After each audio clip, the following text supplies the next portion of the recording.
Sociales y Políticas de la Universidad Nacional del Nordeste, doctor en Derecho, maestrando en Ciencias Penales y especialista en Derecho Procesal Constitucional en la Universidad de Bolonia y la Universidad del Nordeste e investigador en esta última institución. Profesor titular por concurso de la Cátedra D de Derecho Constitucional o de Teoría de Derechos Constitucionales y la Cátedra A de Derecho Procesal Constitucional, ambas de la citada universidad. Docente en las clases de posgrado en la Facultad de Derecho de esa universidad. Ha escrito en la actualidad más de 12 libros sobre la materia. Es un verdadero referente del derecho procesal constitucional. Fue asesor de la Convención Constituyente Nacional en 1994 en Santa Fe. Fue 2 veces diputado provincial y convencional constituyente de su provincia en el año 2007. Y ha escrito un libro que yo se lo recomiendo, que lo tengo acá, que es Derecho Procesal Constitucional. Es interesante este manual de Derecho Procesal Constitucional, porque lo interesante que tiene es que ha sido publicado en Chaco, ¿no es cierto? En Resistencia, en Chaco. Así que si ustedes lo mandan a comprar, se van a comunicar con los chaqueños, que son los encargados de su distribución también. Bueno, doctor, queda usted en el uso de la palabra. Bueno, buenas tardes, agradecido por la invitación, en particular al doctor Dardo Pérez Walde y a todos los docentes de esa alta casa de estudios. Me había comentado en conversaciones de amigos que la idea era darle impulso a esta materia para conocer los alcances, la dimensión que tiene y por supuesto incorporarla a la currícula de manera definitiva en lo inmediato. Por supuesto que yo celebro esa inquietud y en tal sentido en lo que esté a mi alcance será un enorme orgullo colaborar con esta actividad que van a realizar los estudiosos del derecho en esa tierra que ha dado y está dando aún personas que honran la actividad académica y científica en el país y por qué no decirlo en todo nuestro continente. En particular, me tocó compartir unas jornadas en México con Alejandro Pérez Walde, que por supuesto es una persona que da un placer enorme escucharlo y por supuesto aprender de los conocimientos que brinda de manera espontánea y casi le brota por los poros. La otra amiga también, la doctora Gabriela Ábalos, también insigne jurisconsulta y por supuesto profesora de Derecho Constitucional, que hace aportes superlativos para la disciplina. Entonces, ¿cómo no participar de esta alta casa de estudios que nos brinda estos profesores que nos estimulan al estudio de manera constante y permanente? Y en tal sentido me había señalado Dardo la necesidad de dar un pantallazo general de la materia, que vamos a tratar de desentrañar de qué se trata. Cierto es que aparece esto como en el horizonte de la ciencia jurídica como una disciplina nueva, como una materia que aparece en las currículas de manera novedosa, porque estábamos acostumbrados a estudiar de manera separada, casi como compartimentos estancos, el derecho constitucional por un lado y el derecho procesal o la teoría del proceso por el otro. Y la dinámica del mundo, los acontecimientos, más aún en la transformación producto de la tecnología y los avances de la revolución científica en la materia, hacen que la dinámica del mundo tenga una frecuencia y un acercamiento borrando fronteras de manera superlativa, y esto necesariamente también, así como trae progreso, trae conflictos. Y esto nos obliga también a ver de qué manera repercute en la ciencia jurídica. Entonces, desde este lugar, viendo que el tiempo es la expresión antes se contabilizaba por almanaques y ahora se está estableciendo por el reloj y los minutos, es necesario dar una visión de estas cuestiones, porque tenemos que partir de la base de que siempre el derecho constitucional tuvo la característica de estudiar determinados aspectos que tenían que ver con la magistratura constitucional, que tenía la obligación de estudiar un conjunto de parámetros de comportamiento propios de la supremacía constitucional y establecer allí comportamientos muy estrictos en lo que es la protección de los derechos de los ciudadanos a través de las reglas del debido proceso y el llamado juez natural, la forma en que se ejercía la magistratura. Y por otro lado también surgían expresiones de garantías mismas en favor de los ciudadanos que se manifestaban concretamente para proteger y tutelar estos derechos fundamentales, que en definitiva son la razón de ser de la existencia del Estado. Entonces tenemos que partir de un lugar común, el constitucionalismo, aquel proceso que se dio en el siglo XVIII, en Inglaterra en el siglo XVII con más precisión, y que fueron encadenando relaciones de los ciudadanos a partir del reconocimiento de los derechos por parte del Estado. Entonces aparece un texto constitucional, escrito o no escrito, pero sobre todo escrito en el sentido del emblema y el hito que marca la Revolución Francesa de 1789, en la Declaración de los Derechos del Hombre y del Ciudadano. Aparece un diseño establecido como límite al poder en la Declaración de la Independencia y después la Constitución de los Estados Unidos de América y después con sus enmiendas. Y este proceso edificante, en principio, tuvo la característica de que se necesitaba, para garantizar esas democracias incipientes, establecidas a modo de república en el modelo representativo, y tuvo que necesitar un texto constitucional, y ese texto constitucional fue de alguna manera el límite al poder, pero también el reconocimiento de los derechos fundamentales. De allí que algunos autores creen encontrar con justicia en Kelsen, cuando habla de la garantía jurisdiccional de la Constitución, la primera nota en cuanto al precursor de nuestra disciplina.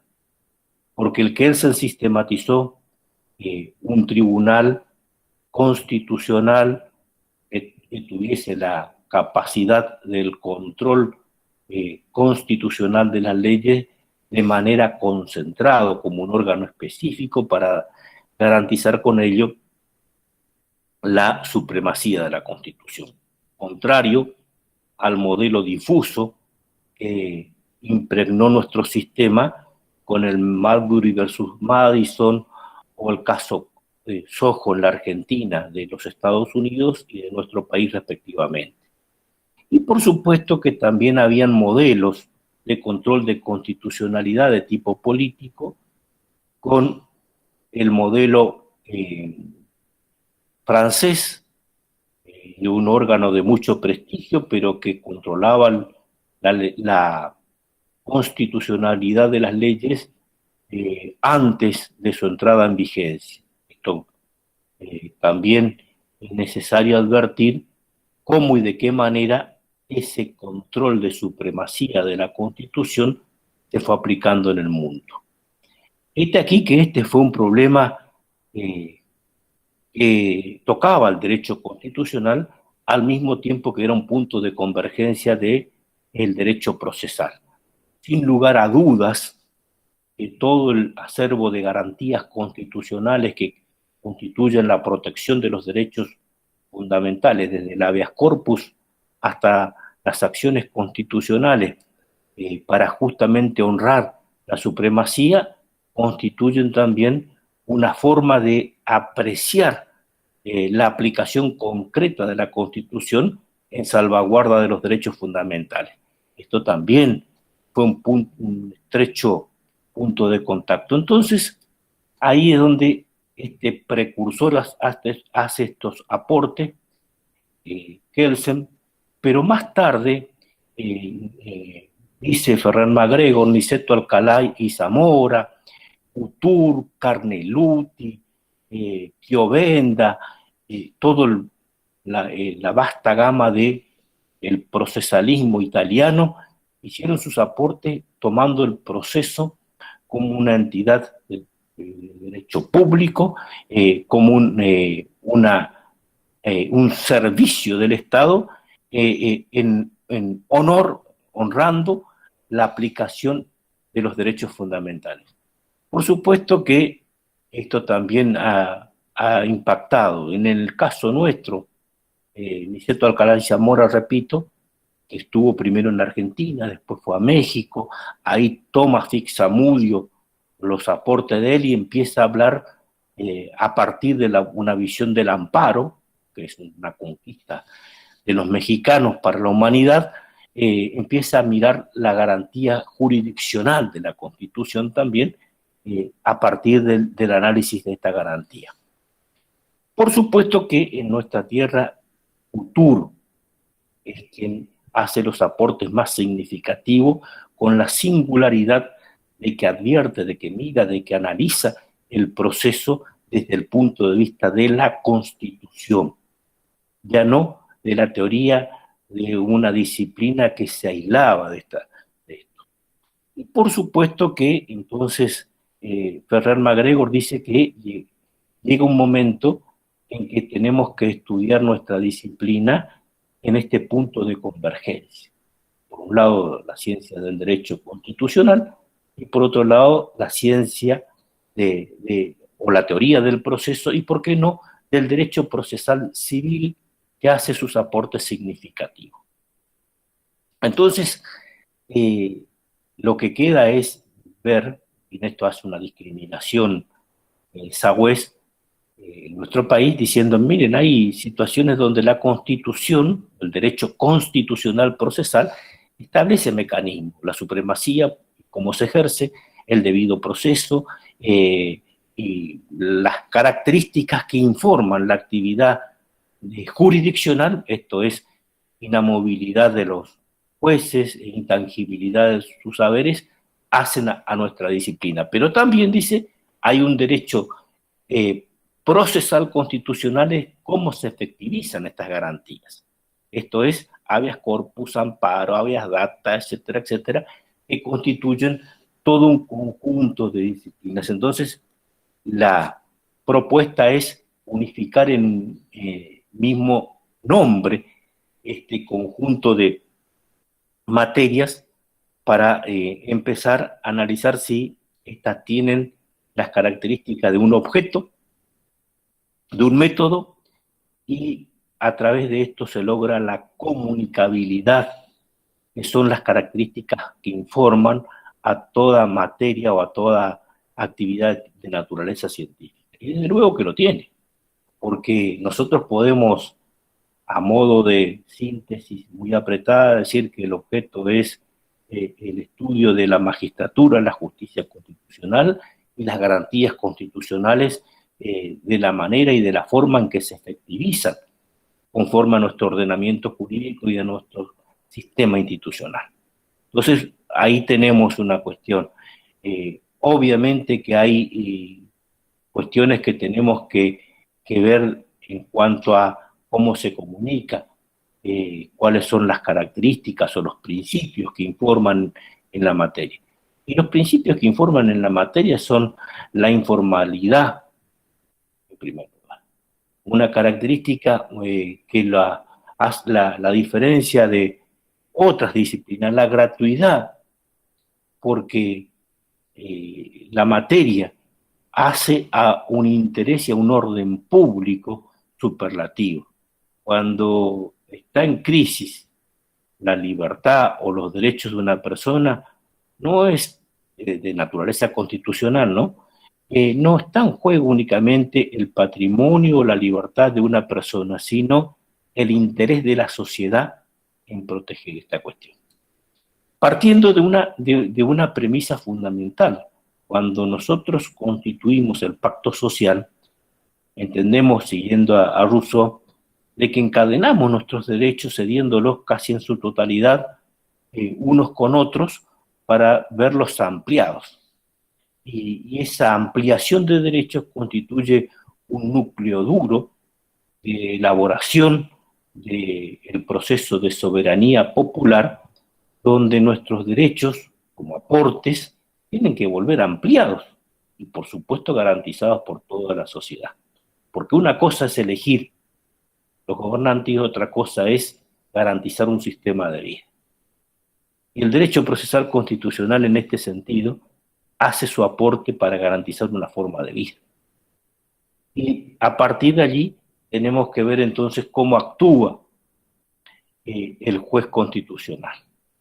Y por supuesto cuáles son desde nuestro lugar los elementos que esa justicia constitucional le brinda al juez. Será uno en el sistema concentrado, será otro en el sistema difuso, y aparece un aporte de los peruanos, también adoptado en Bolivia, que es el sistema mixto, donde el control de constitucionalidad está en cabeza de un órgano concentrado, al mismo tiempo que también lo pueden tener los jueces de primera instancia, difuso. Entonces, hay tres modelos, pero el juez constitucional, cuando actúa mediante la excitación de su competencia por un proceso constitucional, se mune, se arropa, se apropia de una jurisdicción en principio no la tiene, pero que el proceso constitucional, a través de la dificultad que tiene el ciudadano, le dota de esa facultad. Entonces el juez se transforma en un juez constitucional.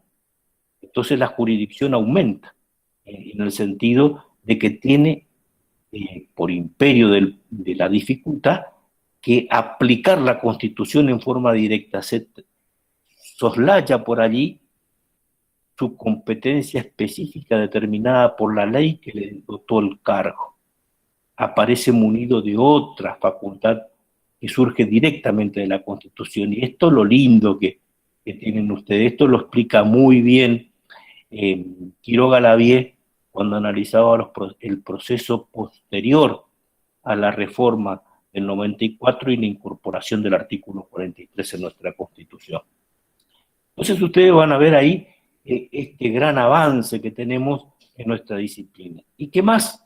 Y que no solamente es el problema de la jurisdicción constitucional, sino que por la forma y el modo en que se ha consagrado las características de la supremacía constitucional, nosotros tenemos que no solamente la Constitución es la ley suprema por imperio del artículo 31, sino que a su vez tenemos un proceso de adopción, es lo mismo que la gestación de nuestro órgano local, sino que lo adoptamos, y adoptamos de manera tal que los instrumentos internacionales previstos en el artículo 75, inciso 24, más los que se adopte por el mecanismo que el mismo artículo establece, tienen la misma jerarquía que la Constitución. Entonces aparece acá ya no la Constitución, sino un verdadero bloque de constitucionalidad federal,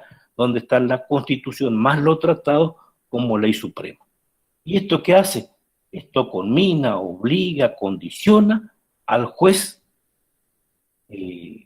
cualquiera sea su jurisdicción y competencia, a tener en miras dos premisas fundamentales: la necesidad de custodiar la Constitución y los instrumentos internacionales, en particular la Convención Americana de Derechos Humanos, porque nosotros somos parte integrante del sistema interamericano.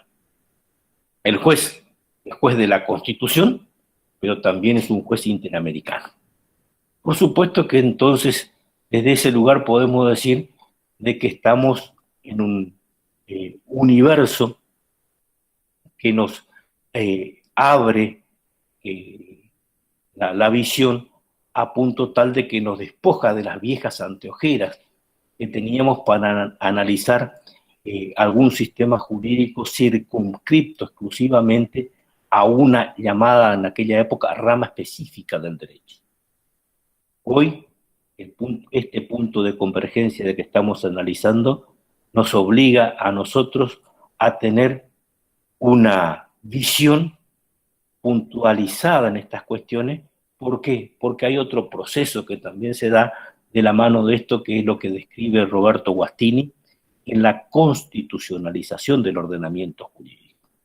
Hay una constitución que no solamente es norma suprema y obligatoria junto con los instrumentos internacionales, sino que también es invasora, porque obliga y condiciona a todo el funcionamiento estatal para que allí sea. Adviertan ustedes que cuando hablamos ahora de la democracia, no hablamos únicamente de la democracia como expresión de una suerte de cheque en blanco para los gobernantes, sino hablamos de la democracia constitucional. Y así debe ser, porque esa constitución pone límites.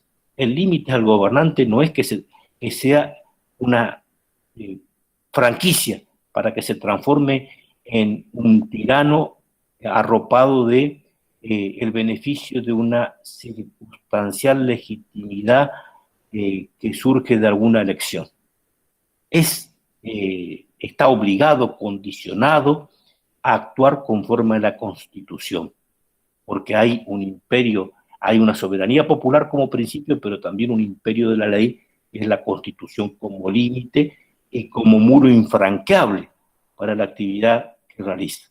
Entonces la Constitución impregna, pero también invade, condiciona, hace que el funcionario tenga en miras todas las premisas que surgen de la Constitución como norma habilitante para cualquier tipo de actividad.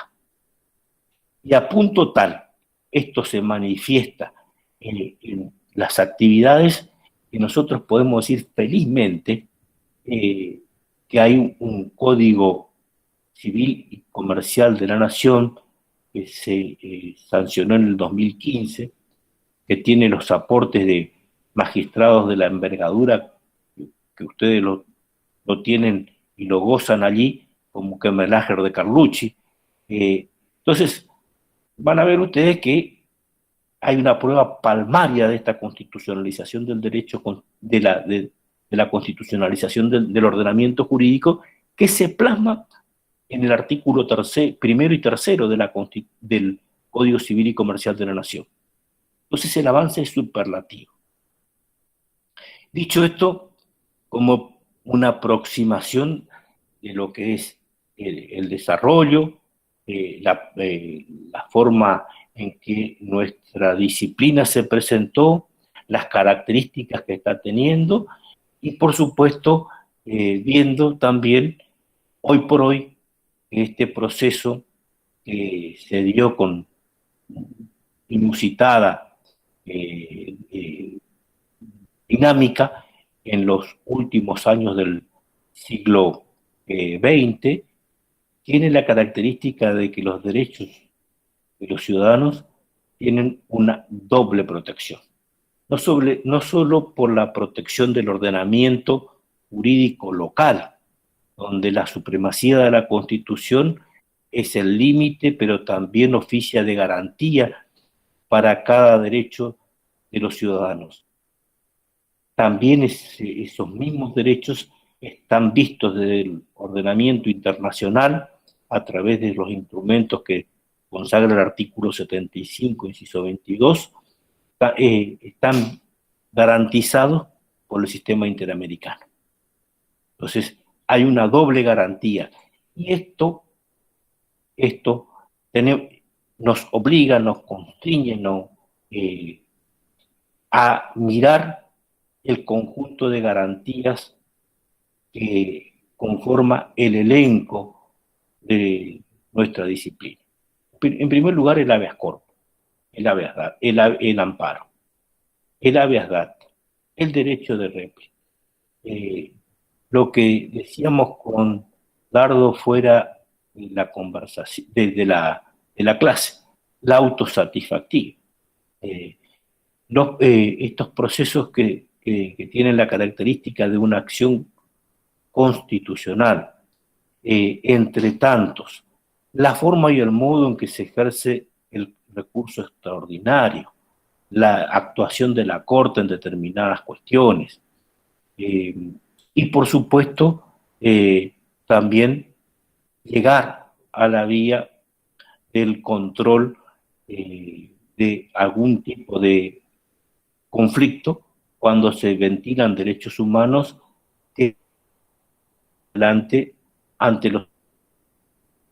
concretamente ante la Corte Interamericana. Todo ese desarrollo procedimental hace nuestra disciplina. Nosotros en nuestra facultad lo tenemos dividido en 15 capítulos, en 13 capítulos, porque los otros dos, estos últimos que le mencionaba ante la Corte Interamericana, tuvimos que cederlo a la asignatura que se llama Derechos Humanos. Entonces, ustedes van a ver acá cómo este fenómeno tan interesante se ha plasmado en una disciplina que tiene hoy por hoy estas características de franca autonomía y que podemos ver que aparece ya en la currícula de todas las altas casas de estudios en la formación jurídica de los argentinos en particular. Y lo primero que tenemos que estudiar como garantía específica aquí es el habeas corpus. Y ustedes habrán visto, tiene una característica de una antigüedad propia de la Carta de Juan Sin Tierra, del Habeas Corpus Act, toda de naturaleza anglosajona. Fue la conquista del hombre en busca de su libertad, pero sobre todo también con la ayuda de los nobles en Inglaterra que le pusieron un límite al absolutismo del rey. Entonces, la libertad, una conquista de todos ante el absolutismo, ante la prepotencia. Y de allí se desparramó esta conquista universal con una forma de garantía específica ante el arresto o ante la pérdida de libertad de una persona de manera arbitraria y sin orden de un juez. Antes esto se había visto en los interdictos romanos de Omen Libero y Exhibendo, también en la legislación medieval, pero la forma explícita, expedita, rápida, urgente del habeas corpus tiene esta matriz anglosajona que felizmente el mundo la adoptó. En nuestro caso, yo esto lo que quiero hacerlo como una suerte de homenaje a quien fue el autor de nuestra ley en el 84, el doctor de la Rúa, con los aportes del doctor Mayer y otros, diseñaron un mecanismo que se adelantó tanto a nuestra disciplina y por supuesto, a 10 años se adelantó a la reforma constitucional del 94 y se adelantó 20 años a la declaración de la inconstitucionalidad de oficio del juez. El artículo 6 de esta ley de habeas corpus dice que el juez puede declarar de oficio la inconstitucionalidad de una ley que permita o que justifique la detención arbitraria de una persona. Año 84, fíjense los avances, si no fue de avanzada esta norma. Y por supuesto establece 4 modalidades de habeas corpus: el reparador o clásico, el preventivo, el correctivo y el restringido. Y vaya si no fue un aporte significativo el habeas corpus restrictivo, donde el abuso y la prepotencia de algunos gobiernos en épocas de pandemia hizo que la magistratura constitucional pusiera límites a los impedimentos en la circulación de las personas sobre pretexto de la pandemia, haciendo aparecer brotes autoritarios en el ejercicio del poder que fueron rápidamente reparados por la magistratura. El aporte en este sentido es magnífico. Y por supuesto, en la reforma del 94 esto se traduce en el artículo 43. Sin embargo, voy a tratar de explicar telegráficamente estas cuestiones, porque por allí el tiempo es tirano y disponemos de poco tiempo para explicar algunas garantías. Sin embargo, esto, que fue un magistral avance, que se plasma en la ley 23.098, que se aplica en todo el país, salvo que la legislación provincial sea mejor, cambia los paradigmas porque no se trata de la libertad. Es distinto al amparo, porque nuestro sistema fue concebido mediante una actitud pretoriana, por supuesto promovida por un justiciable, y entonces en la Corte en 1957, en el caso Siri, dice puntualmente: no importa el nombre de la garantía que se me invoca, lo cierto es que cuando hay algún derecho o garantía de la Constitución, no es necesario que haya una ley o reglamentación para que ese derecho tenga plena operatividad, y le corresponde a los jueces darle la efectividad del caso. Más o menos esto es la característica del fundamento del caso Siri. Más tarde, esto fue una actividad arbitraria e ilegal por parte de las autoridades públicas. Tiene un comportamiento cuando personas de un sindicato se apoderan, ocupando la fábrica del señor Samuel Cot, y le impedían utilizar los derechos de propiedad, de trabajar, de ejercer toda industria lícita. Entonces la Corte, utilizando la misma figura, con argumentos, pero esta vez refiriéndose a una organización que no era del Estado, señala el mismo derrotero. Esto es, ni autoridad pública ni una organización privada tenían la potestad de poder lesionar, restringir, alterar o amenazar derechos constitucionales. Claro, acá se separa lo que son un bien jurídico tutelado por el habeas corpus, como la libertad, y todo el resto de los derechos que no fuesen la libertad, que eran protegidos por el amparo. Este amparo obviamente tiene una característica diseñada por un modelo mexicano, donde la Constitución de los estados mexicanos, previamente de algunos estados como el de Querétaro, dando esta figura por obra de algún jurista mexicano en España, y esta garantía se hizo efectiva en el mundo a través de este aporte. Cuando un ciudadano de México pidió que un juez le garantizara sus derechos.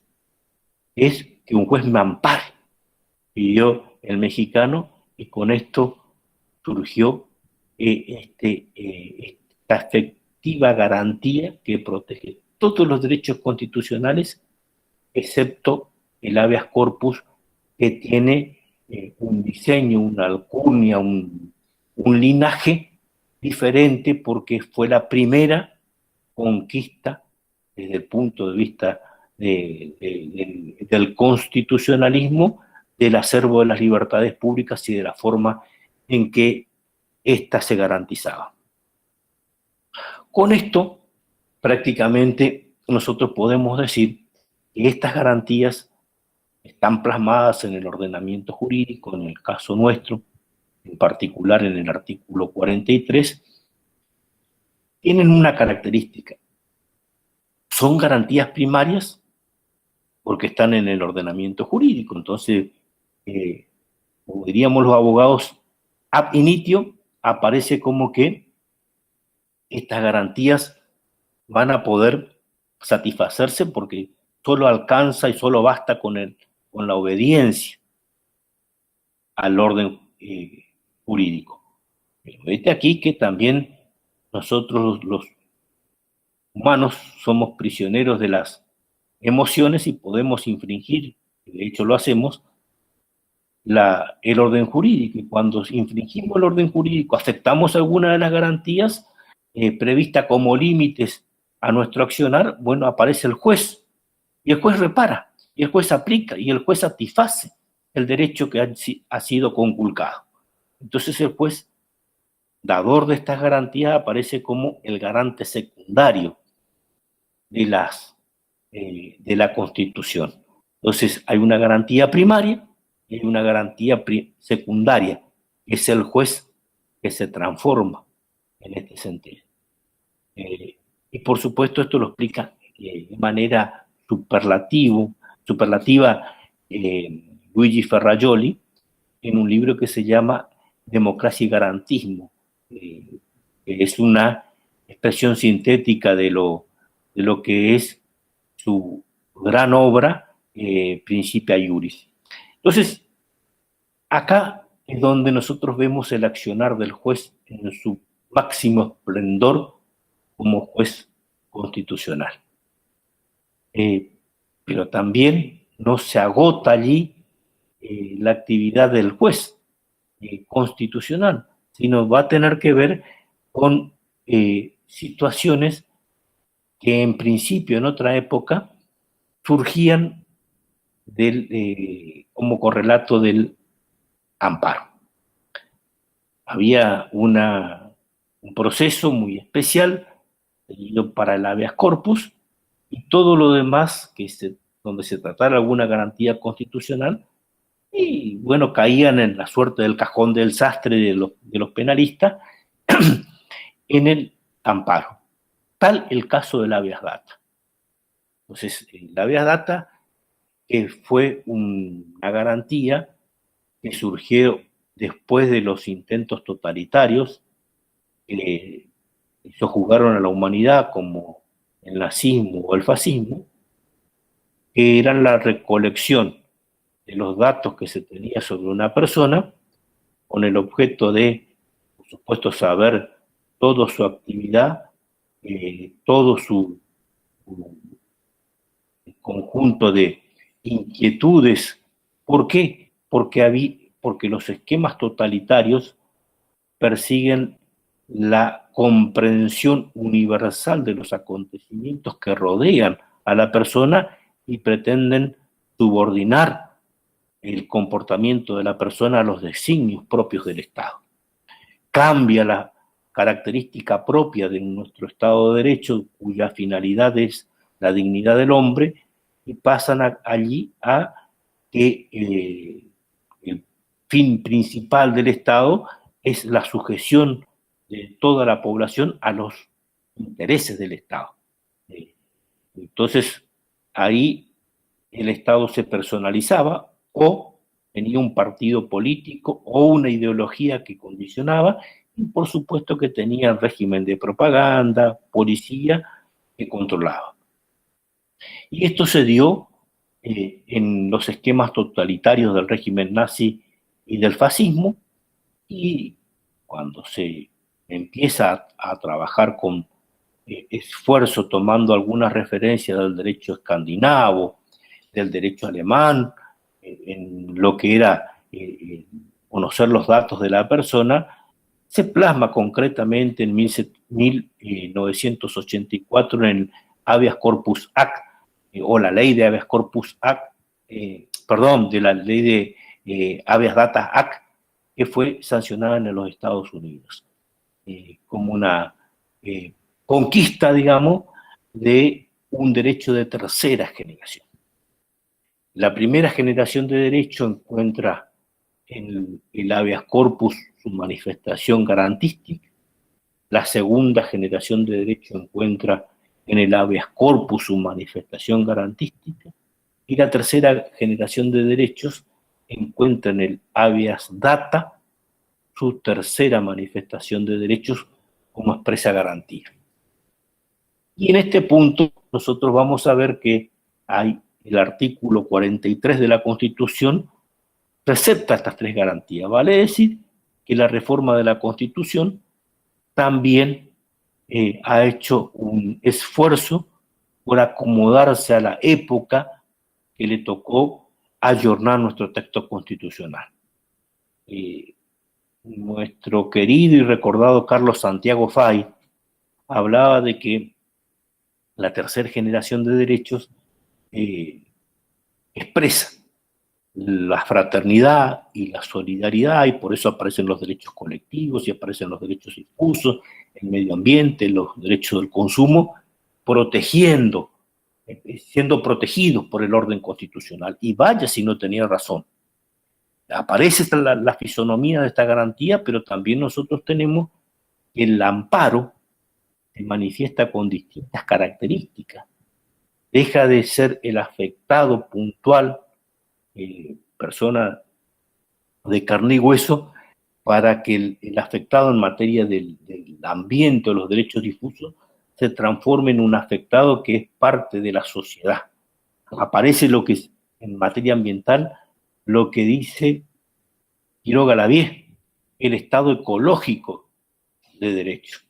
¿Por qué? Porque es el hombre y el ambiente, protegiendo el hombre a la sociedad, pero también a las generaciones venideras, de todos los daños que podría ocasionar el mal uso o el abuso sobre cuestiones propias del ambiente, que es el espacio común que nos permite vivir, pero que también le vamos a legar a las generaciones futuras. Y entonces aparece protegido el medio ambiente en un mandato constitucional de manera específica, con una característica protectoria, pero con una característica singular que cambia los paradigmas del derecho como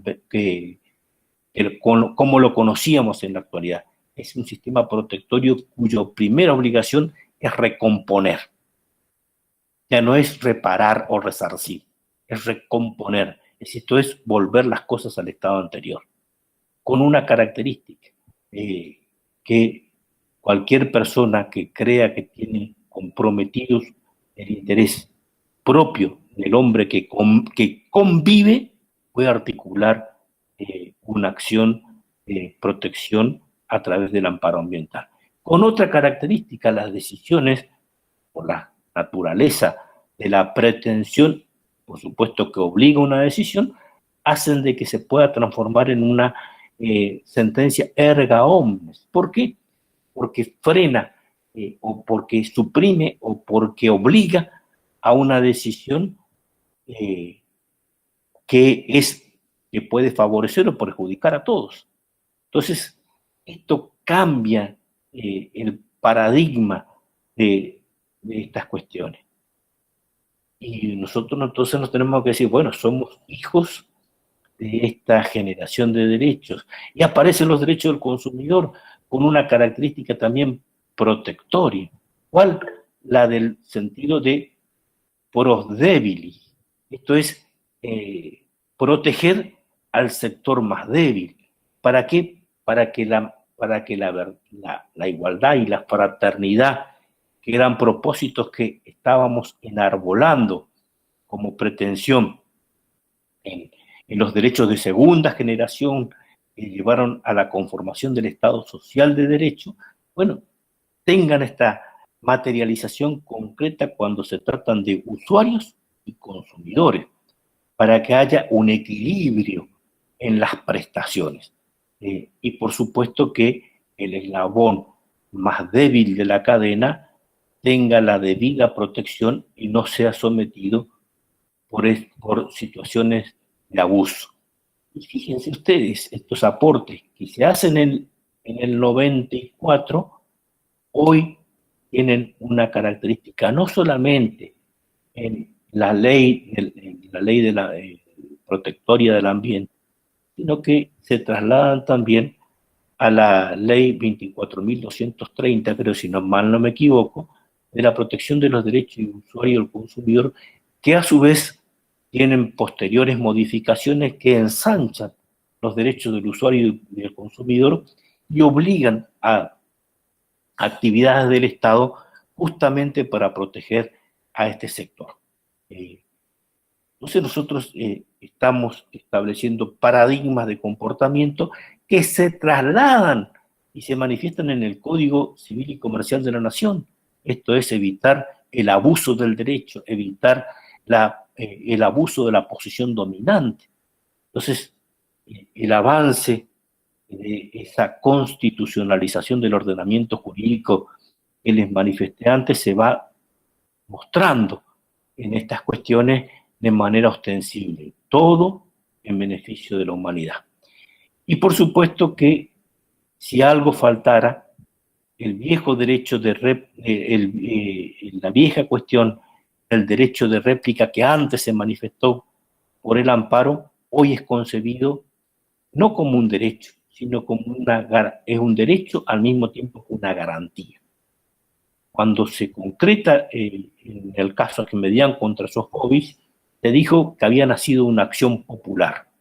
En realidad, nunca dejó de perder la caracterización de que el afectado era la persona que iba a pedir que se revisara un acontecimiento histórico que se le involucrara, que se pusiera límites a una noticia donde se afectara su buen nombre y honor, y por supuesto, entonces, esto que en principio nació con la amplitud que le dio la Corte en Ahmedian contra Sofovich y posteriormente en Petrick Domahawk, se circunscribió al límite del afectado directamente por la noticia, que era o falsa o que contenía términos injuriosos, inapropiados propios de una noticia que se vertiera sobre una persona o sobre un acontecimiento. Pero aparece el derecho a la verdad como una manifestación de un derecho colectivo. Al mismo tiempo que se tiene o se goza, mejor dicho, del derecho de publicar por la prensa las ideas sin censura previa, también el límite es que esa publicación de las ideas por la prensa sin censura previa rinda homenaje y tributo a la verdad, porque la verdad, que es un derecho colectivo, es lo que nos va a poder conformar un núcleo de pensamiento que vamos a elaborar justamente a partir de él. Entonces, con más propiedad, a partir del ejercicio de esta garantía, se empieza a hablar del derecho a la información, que recepta, por supuesto, ese derecho a publicar por las prensas las ideas sin censura previa como una actividad que puede tener cualquier persona, pero al mismo tiempo también recepta el derecho de que todas las personas tienen el derecho de acceder a la verdad que conforma este derecho colectivo. Y por supuesto que esto repercute y cala muy hondo en otra garantía que afecta un universo de derechos nuevos. Yo suelo sostener que hay una cuarta generación de derechos que surge a partir del reconocimiento de lo que se podía decir la democracia constitucional y que es utilizada como no solamente el sistema, sino que también como garantía y como límite, que funciona como garantía para los derechos y límite para el funcionamiento estatal. Pero que hay derechos que únicamente con la democracia constitucional se podrían concebir. Y nosotros vemos que la declaración de la ONU del 2000, nuevos siglos, nuevos derechos, la expresión de la Carta Interamericana del 2001, la llamada la Carta Democrática, sancionada en septiembre del 2001, nos muestra a nosotros que hay una referencia insoslayable a la democracia constitucional como el punto de convergencia de nuevos derechos, y donde, a mi juicio, va a surgir una nueva garantía, una doble garantía. En este sentido, quiero señalarles que, por ejemplo, aparecen los derechos de la pluralidad, del género.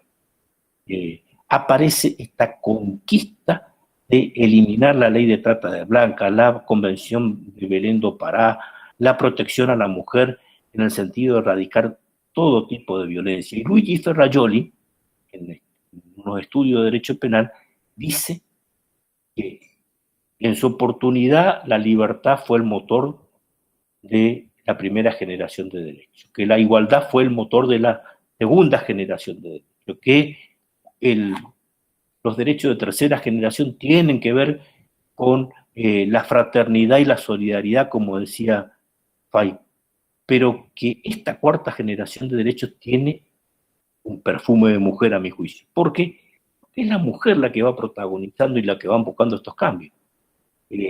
La franca y la búsqueda de la igualdad.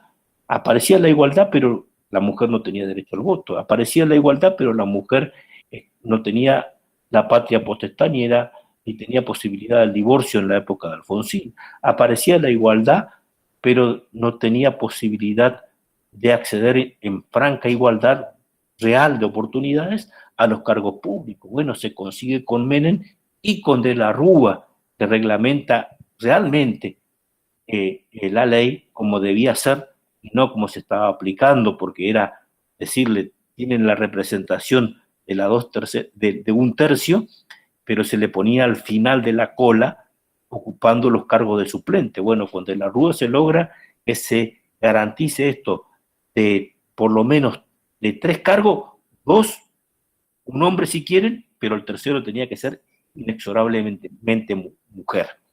Y con eso se logra esto. Con los Kirchner se logra la erradicación de la trata de blanca, la penalización de los delitos de femicidio, la ley de represión de la violencia sexual, de la violencia sobre la mujer, se logra el matrimonio igualitario y otras cuestiones que tienen que ver con la protección real de derechos. Pero también con Macri se logra la ley de paridad. Entonces, hay un avance que va en esta dirección impulsado por la mujer, pero al mismo tiempo también la tecnología, la ciencia, ha hecho aportes superlativos. Todo esto que estamos viendo, la comunicación fraternal que por allí hacemos con estos medios digitales y electrónicos, están borrando fronteras, están acortando distancias, están estrechando vínculos al mismo tiempo que la comunicación es instantánea. Lo que antes llegaba a lomo de mula o por cartas misivas, hoy llega de manera instantánea. Entonces, obviamente que esto ha repercutido enormemente en todas las actividades y particularmente en el derecho. Entonces, las cuestiones que antes se solucionaban con las garantías tradicionales, de las que le di noticias como el habeas corpus, el amparo, hoy por hoy necesitan de un recurso más efectivo, porque les decía hoy, la dinámica del mundo que antes se percibía en almanaque, hoy se cuenta por segundos o por horas, y necesitamos un remedio efectivo. Y el remedio efectivo viene de la mano de lo que es el recurso sencillo y rápido. ¿Y cuál es el recurso sencillo y rápido? Y aquellas cuestiones donde nosotros tenemos que ir al juez apelados por la urgencia, con algún viso de gravedad también, y le manifestamos que es imperioso que se repare el daño que se está ocasionando, y aparece entonces la medida autosatisfactiva. Esa medida autosatisfactiva que le dice al juez, repárame ya, porque no hay derecho a que padezca este tipo de cuestiones. Y la medida autosatisfactiva tiene una característica de que son decisiones que se despachan de manera inmediata, sin audiencia de parte, que tienen una característica del contradictorio postergado o de la bilateralidad disminuida, si se quiere, pero no menguan esas garantías constitucionales y convencionales que da cuenta, por ejemplo, el artículo 8 de la Convención Americana. ¿Por qué? Porque permiten, una vez que se despache la decisión del juez, el afectado, perdón, la parte que tiene que cumplir la decisión, bueno, pueda apelar o pueda el día de mañana cuestionar esta decisión. Por supuesto que primero lo que tiene que hacer es cumplir. ¿Por qué? Porque la urgencia obliga. ¿En qué cuestiones? En las cuestiones de salud. Porque no es únicamente la afectación de la salud, detrás de la salud viene inmediatamente la vida como correlato inescindible de que si no se atiende la salud se pierde la vida. Entonces, no hay posibilidad ninguna de postergar esta cuestión. Y también viene una cuestión que es lo que tal vez más nos va a conmover y nos va a convocar al estudio. Todas estas cuestiones que se traducen por Internet, que hacen a la democracia horizontal, vertiginosa, que tienen que ver también con otra cuestión que se manifiesta, con las redes sociales, su uso como usuarios y consumidores, el hombre como no solamente receptor de noticias, sino que también proveedor y promotor de contenidos, no solamente el sujeto que se informa, sino el sujeto que informa y que produce una información a través de estas cuestiones. ¿Y esto qué tiene que tener? Bueno, tiene que tener un límite en los derechos que hacen a la dignidad del hombre, el derecho a la imagen, el derecho al nombre, a la fama, al honor, y por supuesto que tiene que tener una protección a la mujer, donde todavía estos canales de participación y diálogo mundial pueden ser canal de el ejercicio de violencia digital sobre la mujer. Y por supuesto que también pueden distorsionar la verdad. Entonces, fíjense ustedes que en esta cuestión se manifiesta no solamente la protección de la verdad, se puede oficiar el derecho de réplica, o debe. Actúa el habeas data para ver de dónde, qué lugar, cómo obtuvo el dato y, por supuesto, rectificar el dato si es necesario.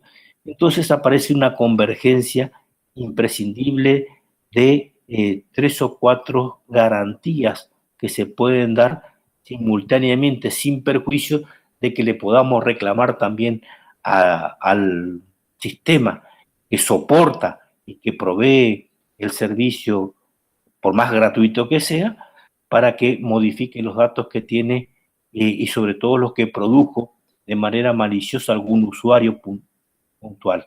Como por ejemplo corregir, modificar primero y corregir después el archivo que pueda proveer algún usuario de Facebook cuando efectúa algún tipo de actividad ilícita sobre alguna persona.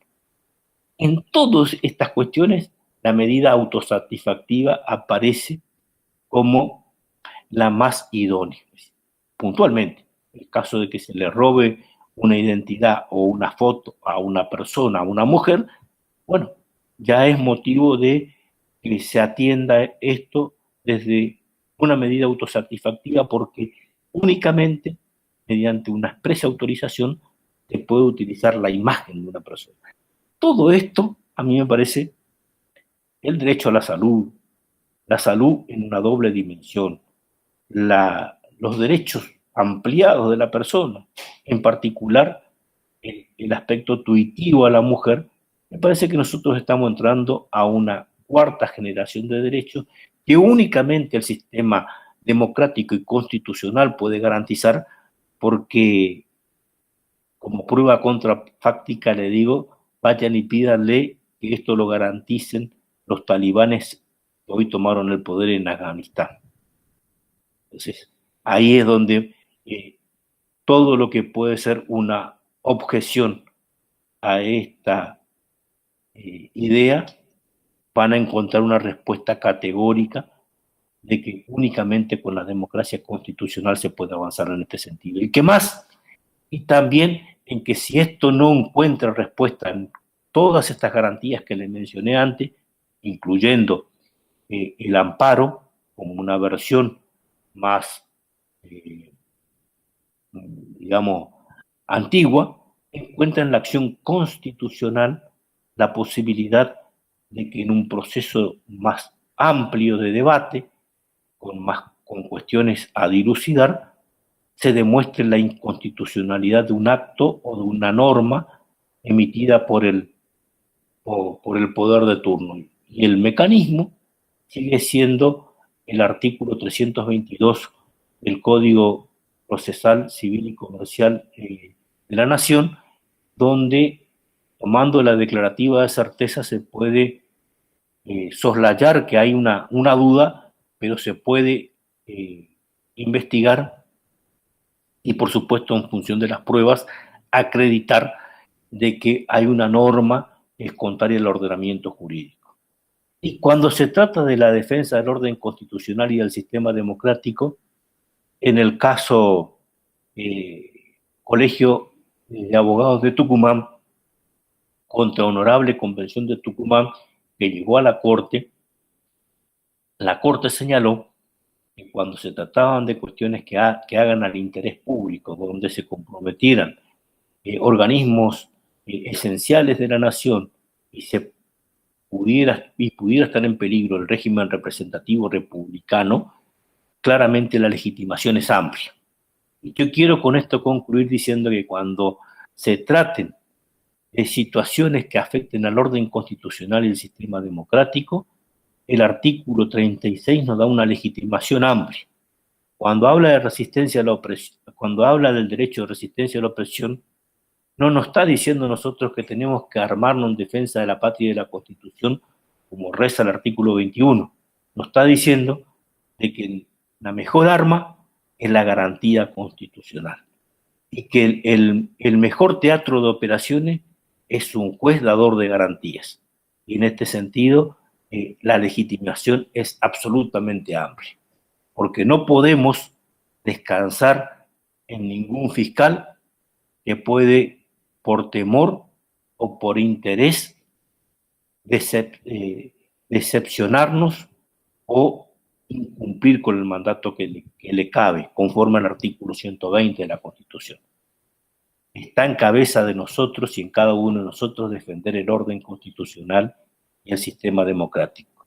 Si no lo hacen los jueces, si no lo hacen los fiscales, la última ratio es la defensa, la resistencia a la opresión. Pero la primera manifestación es ocurrir ante los tribunales con el ejercicio de estas acciones, en particular esta acción de inconstitucionalidad, cuando pueda estar en crisis el orden constitucional y el sistema democrático.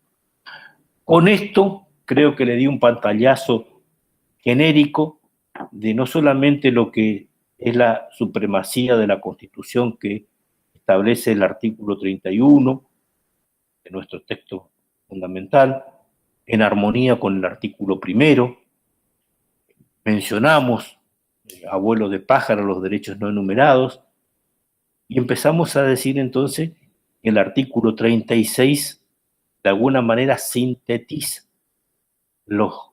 una cuarta generación de derechos porque protege el orden constitucional y el sistema democrático.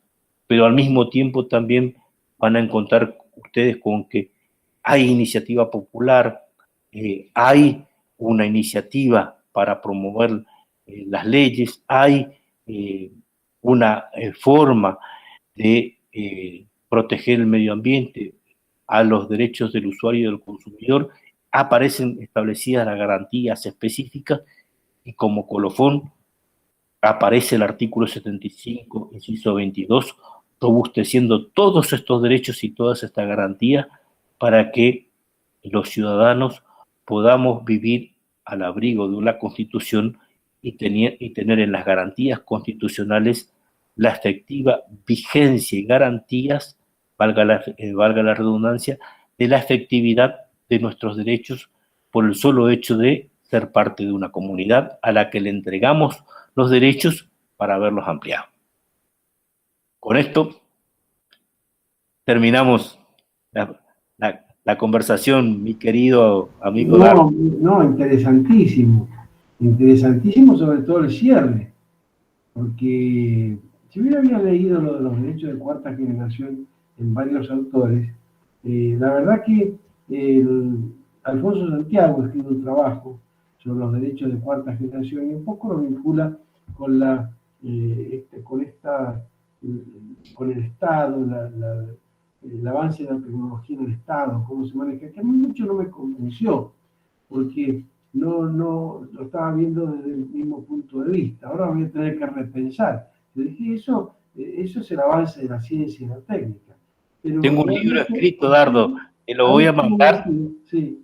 Si vos me das tu dirección ahora, si me das tu dirección por WhatsApp, sí, te lo voy a mandar porque tengo un ejemplar.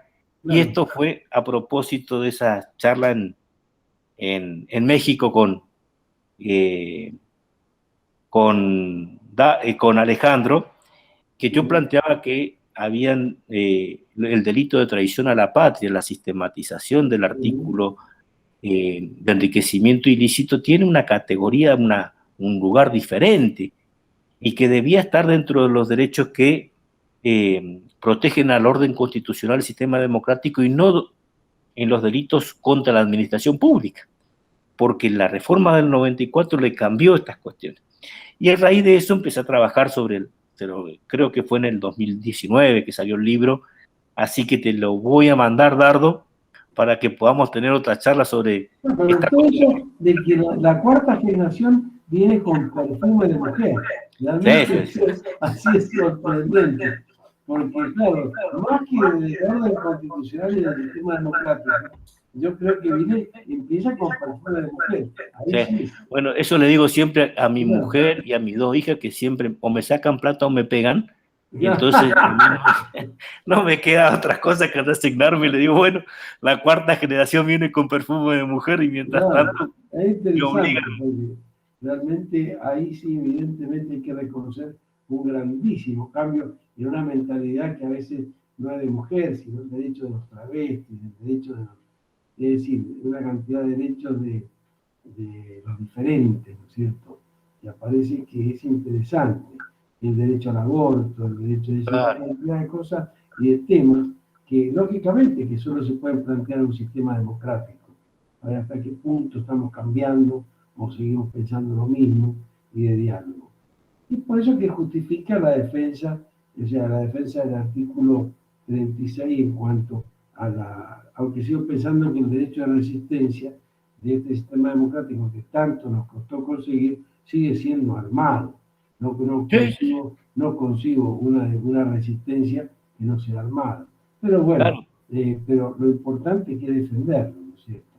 El tema de hacer una pregunta. Como convencional constituyente de la reforma de la Constitución de Corrientes, ¿no se les planteó hacer un sistema concentrado de control de constitucionalidad como lo han hecho otras provincias?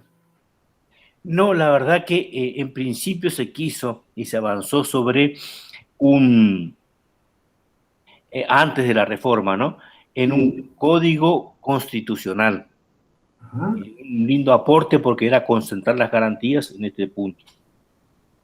Pero nosotros tuvimos la idea de que, sobre todo más que por el habeas corpus, que realmente funcionó bien siempre en la provincia, en algunas cuestiones, el amparo era el problema. Entonces nosotros pensábamos de que estableciendo la garantía en el amparo, como la hicimos en el artículo 67, íbamos a modificar este comportamiento donde todos vemos que la ley del amparo en realidad es el desamparo, porque transformó una garantía que tendría que ser líquida en un mecanismo paquidérmico, burocrático, que siempre le sirve al Estado para sortear sus responsabilidades y escapar de sus obligaciones.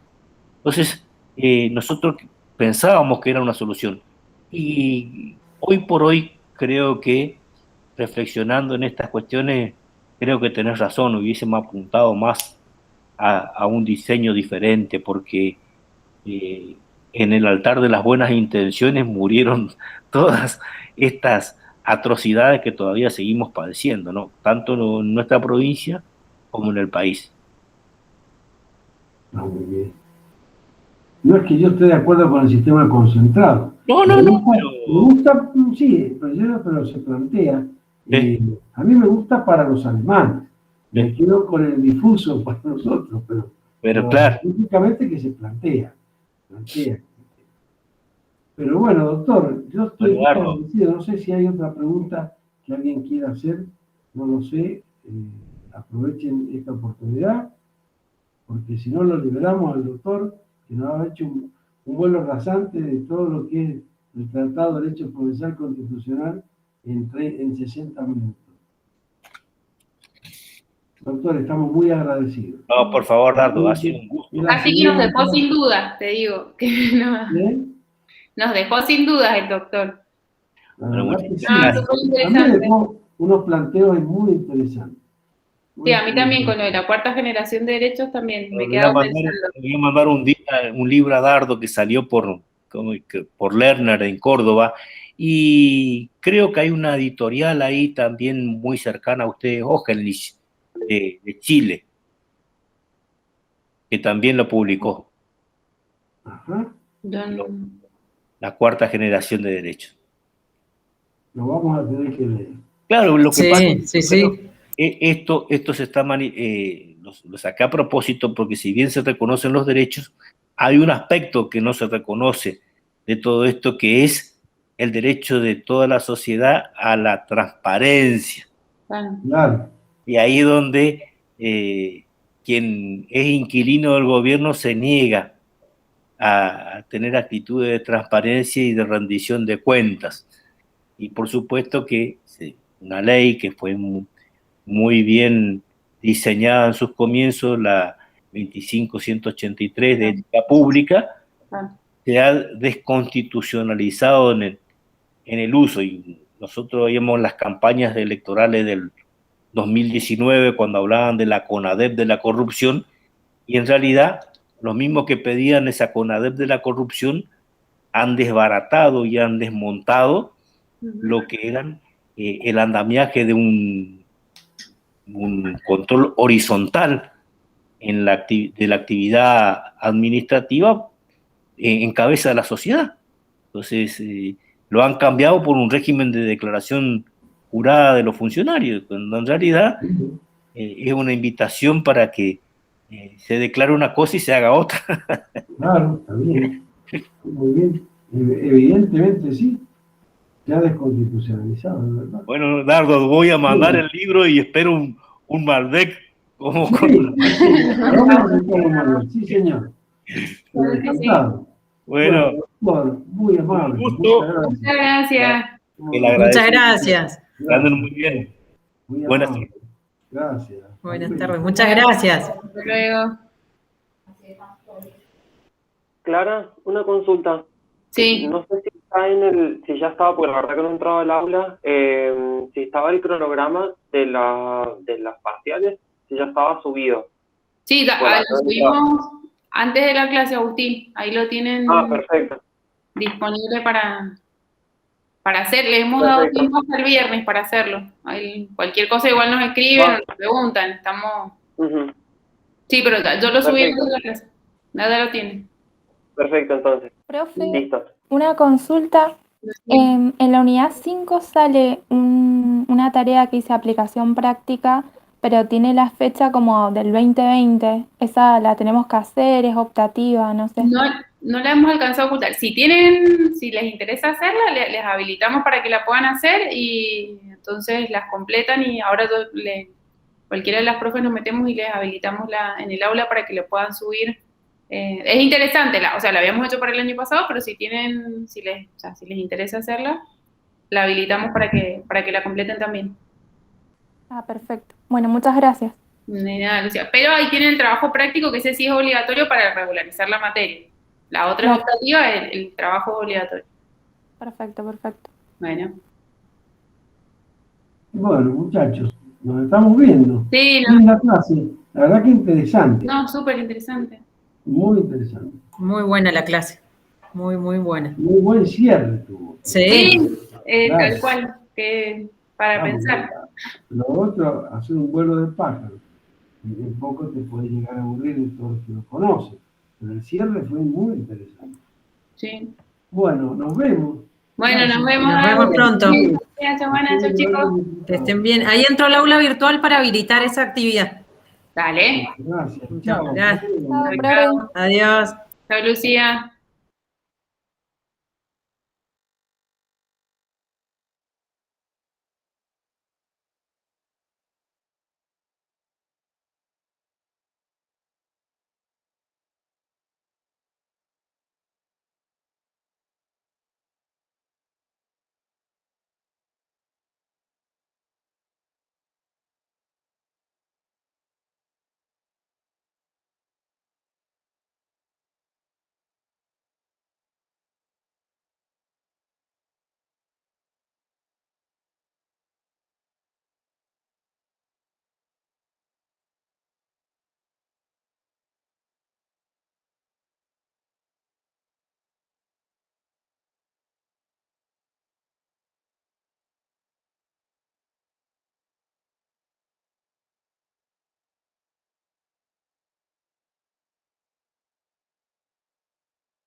campo de la política, pero en definitiva también de la ingeniería.